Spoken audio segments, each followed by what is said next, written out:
ექსკურსიის თემა რო ავიღოთ, ხო, ჩემთვის ამ თავიდან რო წავიკითხე პროგრამა და იქ მოცემული იყო, რომ ემილიას უწევდა რამდენიმე თვეში ექსკურსიაზე წასვლა დამოუკიდებლად.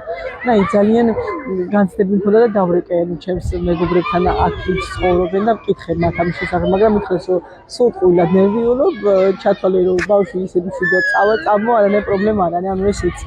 არის უმაღლეს დონეზე აყვანილი უსაფრთხოება. ამ მხრივ მშობელი არის მშვიდად, წყნარად და აი ძალიან ბევრი მშობელისგან გამიგონეს, შესაძლოა ქართველებისგანო ძალიან დიდი მათთვის ალბათ ამას ვერ შეიძლებიან, რომ აქ გზნობენ უსაფრთხოდ თავს. მიუხედავად იმისა, რომ ამდენი მრავალეროვანი სახელმწიფოების და ქალაქი არის აქ. ევროპული ტიპის განათლების სისტემაში და ზოგადად ევროპაში ყველაზე მეტად რაც მხიბლავს სწორედ დაცულობის ეს შეგრძნებაა, რომელსაც მართლა ვერაფერი შეეძრება. როდესაც მშობელმა იცის, რომ მისი შვილი უსაფრთხოდაა და თავს კარგად გრძნობს.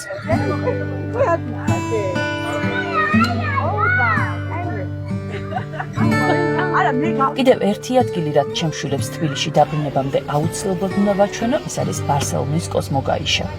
მოვედით მეცნიერების მუზეუმში, სადაც ბავშვებისთვის გასაგებ ენაზე უნდა იქნას ახსნილი სხვადასხვა მეცნიერული მოვლენა.